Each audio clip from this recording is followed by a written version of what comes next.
All that noise from red states calling blue states socialist, Marxist, or even godless blows right back in their faces once people realize the truth. Those same conservative, self-righteous, religious red states are the real welfare dependents they love to accuse blue states of being. Listen to this one.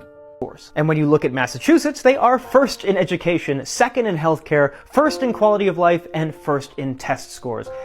Kind of hard to argue for Oklahoma here. And it's not just about who they voted for in the election. This is a Republican-run state, and these are the results of that Republican leadership. And this is a state run by Democrats, and those are the results of a state run by Democrats. And if you look at other red states, you'll find the same exact low-quality outcomes you see here. And if you look at other substantially blue states like Massachusetts, you'll see similar outcomes to what you see there, because Democratic policies work and Republican policies don't, because Republican policies go, I don't want to spend any money on anything, we're just going to hope it all works out. It doesn't. And Democratic places go, we need to spend money on basic infrastructure to support people. And what do you know? That works out.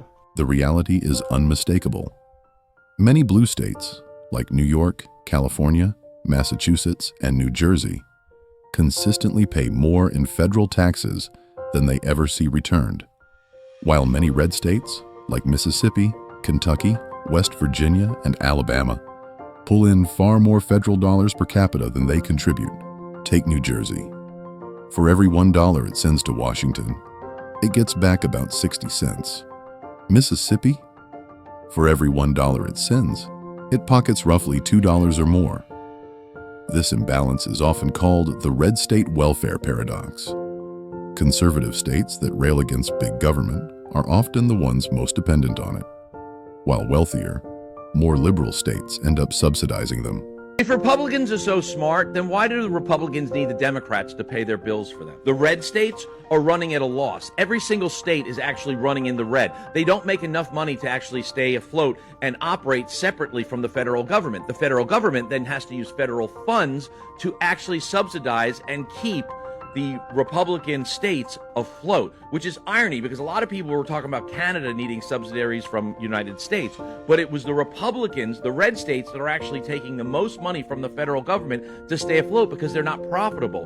And where is the federal government getting the money to actually feed into the red states? That's right, they're getting it from the blue states, because the blue states not only generate enough money to be self-sufficient, but they make enough money to actually add to the federal government's budget and be able to help sprinkle it along. So Republicans, although you don't like socialism and you hate the fact of universal health care, the irony of it is you are taking more subsidiaries from the blue states than you actually want to admit. And I'm just wondering, why is it that if you're so smart and the Democrats are so libertari, stupid, why is it that the Democrats are the ones actually paying your bills for you and you're just standing there with your hands in your pockets? Repost this, share it, leave a comment. Put simply, blue states pay the bill, red states cash the check, all while cursing the very system that keeps them afloat. It's like shouting socialism with one hand and grabbing subsidies with the other. He probably misspoke, saying subsidiaries instead of subsidies, and libertary stupid instead of liberal stupid. You get the idea. And those supposedly Marxist and godless blue states, they just happen to outperform their red counterparts in healthcare, education, quality of life, and even student test scores. Not bad for a bunch of heretics.